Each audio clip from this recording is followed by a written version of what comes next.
чем разница между нравится и люблю? Когда вам нравится цветок, вы его срываете.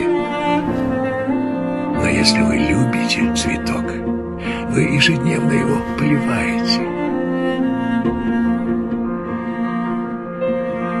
Вы никогда не узнаете, что такое настоящая любовь, пока не захотите от нее избавиться.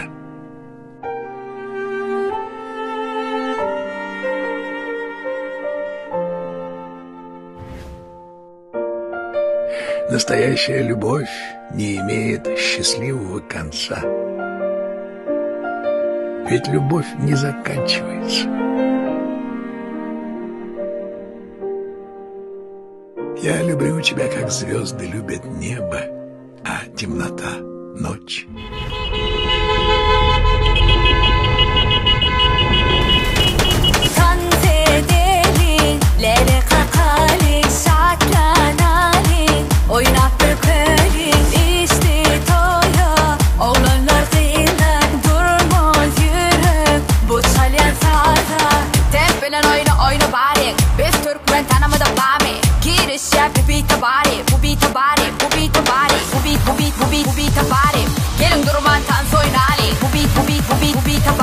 Tümlükte bu gece bari.